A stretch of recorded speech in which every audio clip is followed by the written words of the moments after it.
میخواستم بپرسم دنیا کی آفریده شد؟ 5777 سال پیش.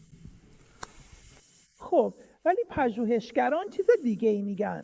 چطور اینو توضیح میدی؟ پژوهشگران بعد از 5778 آفریده شدن. من شخصا نمیدونم، هیچ ایده‌ای ندارم. پس من جواب میدم. بیا تو جواب بده. من جواب میدم. پژوهشگران بعد از 5777 و غیره آفریده شدن و اونا نمیدونن قبل از آن چه اتفاقی افتاده است. اونا فقط دارن تحقیق میکنن. خب تحقیق کن. اگه من تحقیق کنم و پیدا نکنم پدر بزرگت کی بوده، پس پدر بزرگ داشتی یا نه؟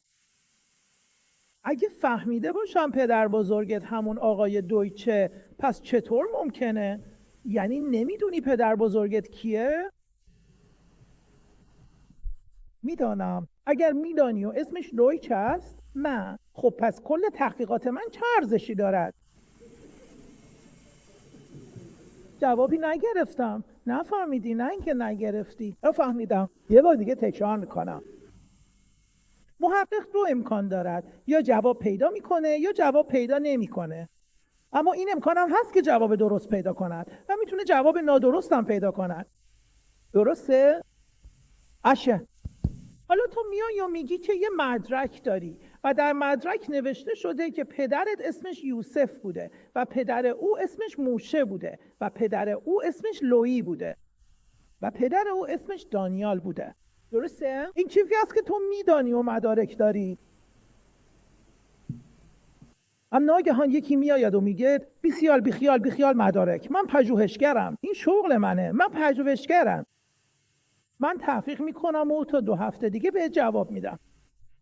برمیگرده یکی از دو حالت ممکنه. میگه تحقیق کردم و اصلا پدر بزرگ نداشتی.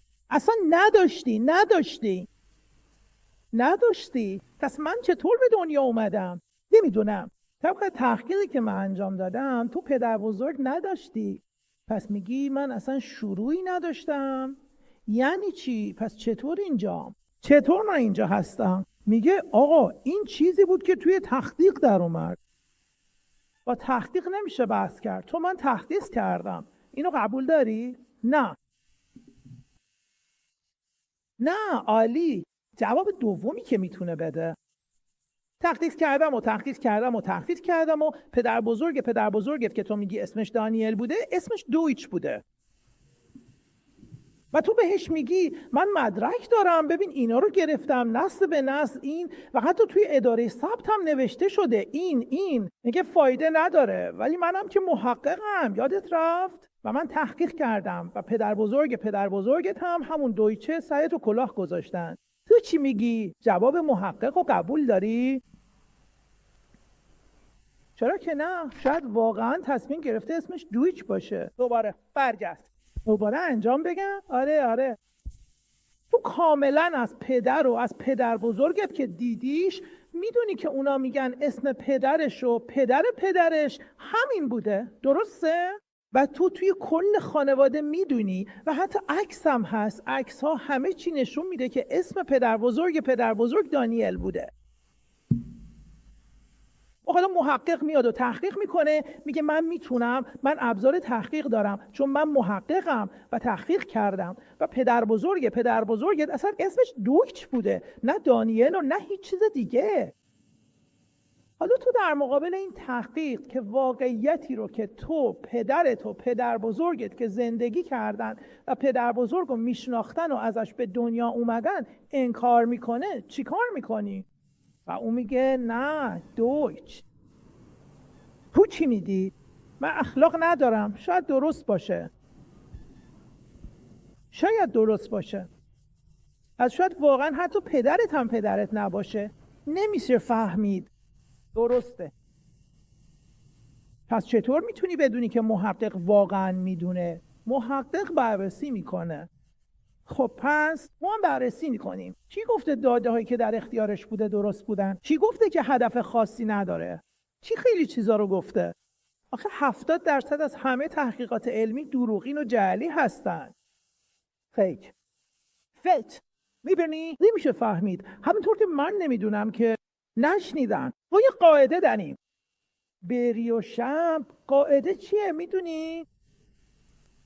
بری و شم بری بهتره. شک و یقین کدوم بهتره؟ وقتی جلوت شک هست و جلوت یقین هست کدوم رو باید انتخاب کنی؟ یقین.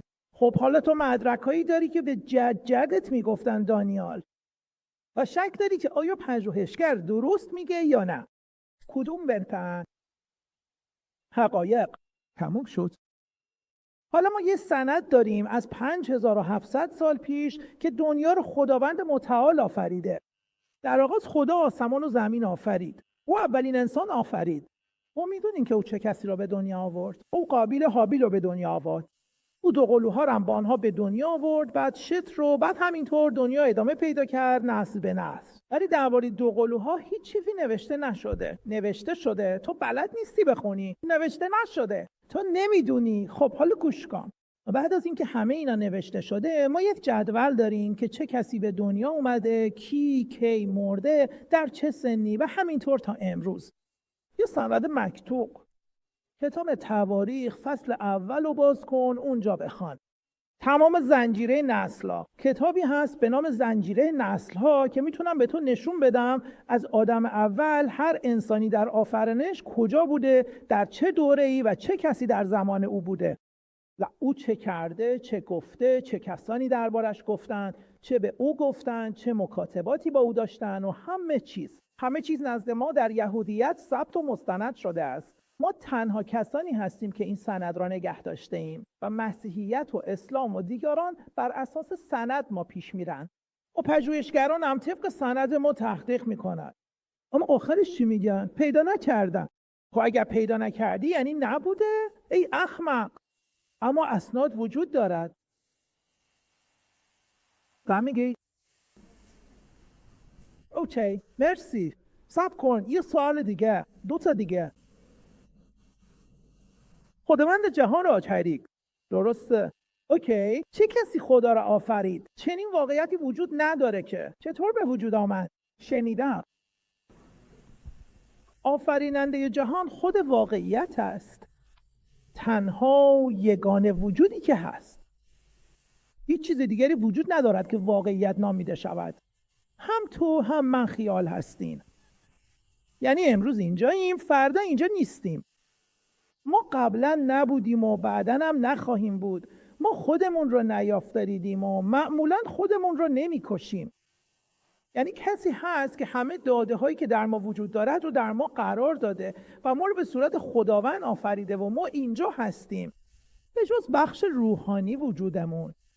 بخش روحانی ما جاودانه است چون بخشی از خداوند متعال است. همونطور که او جاودانه است بخش او نیز جاودانه است. به همین دلیل روح باقی میماند و روح همون تویی هستی که الان با من صحبت کردی، نه بدن. بدن مثل یه عروسک تئاتر است. اگر روح نباشد من نمیتونم این کار رو انجام دهم. اگر روح خارج شود همه چیز مثل یک سیب زمینی میفته. یعنی تو روح هستی، به همین خاطر عقل و فهم داری، چیزی که هیچ ماده‌ای در دنیا ندارد. هیچ ماده‌ای عقل نداره، وجدان نداره، احساس نداره. همه اینا فقط در روح وجود داره. به همین دلیل من زنده‌ام، نفس میکشم، احساس میکنم چون زنده‌ام. وگرنه فقط یه تکه گوش مثل شینیتسله و حتی همین شینیتسل هم حرام است. هم یه سوال کوچک، چطور میدونین که جهنم وجود داره؟ آخر نوشته نشده است. بعضیا میگن که همینجا آن رو میبینن و احساسش میکنن، اما واقعا حتی شروعش هم نیست. ولی بفهم، اول از همه اگر بخوای از نظر پژوهشی، تو که عاشق تحقیقاتی، افرادی هستن که از مرگ بازگشتن و توصیف میکنن که در راه پایین رفتن چه دیدن. و چنین تحقیقاتی انجام شده است. این تحقیقات مثل این نیست که یک پژوهشگر برد و جایی رو بررسی کنه، در باستان شناسی چیزی پیدا کند و انجام دهد. 2583 میفهمی؟ نه. بحث این است، تحقیق یعنی بررسی تجربی که آزمایش میکنن. بیا تو چه چیزی رو تجربه کردی؟ فرایندش چه بود؟ کسی که الان صحبت میکنه نمیداند که یکی دیگر این تجربه رو در هند داشته، یکی دیگر در آمریکا و یکی دیگر جای دیگر. تمام شواهد افرادی که یه فرایند خاص رو گذروندن جمع آوری میشه، آنها رو متمرکز میکنن و به نتایجی میرسن. همه یک وجه اشتراک دیدند. خب و بعدش این چه معنایی دارد؟ اگر زمانی که اونها در این دنیا مرده محسوب می شدند، مرده پزشکی مرگ رو تایید کرده بود و بعد او به زندگی بازگشته و بعداً فرایندی رو که گذرانده تعریف میکنه که ظاهراً نباید ممکن باشد، چون اگر مرگ پایان زندگی است چطور او ادامه میده؟ فقط برای کسی که باور دارد روح وجود دارد و او باز میگردد و تعریف میکند و نه خودش. صدها یا هزاران نفر، یعنی این حقیقت است. چون نمیشه بعد از اینکه دیگه وجود نداری فرایندی رو طی کنی، مگر اینکه هنوز هستی، فقط به شکل دیگری. و وقتی اونها تعریف میکنن عذاب جهنم رو توصیف میکنن. حالا من هم از این موضوع خیلی هیجان زده نمیشدم، اما اگر توصیف هایی که غیر یهودیان یا افراد سکولار دیگر میگویند که هیچ دسترسی به ظهر مقدس ندارند و دقیقاً همان چیزی رو توصیف میکنند که در ظهر مقدس نوشته شده، من باید چه نتیجه‌ای بگیرم که این درسته؟ و در ظهور مقدس چه نوشته شده؟ یه رساله درباره جهنم هست، بخون. یک رساله درباره جهنم در کتاب شبت موسر هست، آن رو باز کن، آنجا رو ببین. یک فصل کامل دارد، میتونی دقیق یاد بگیری که چه چیزی در انتظار کسی است که نه.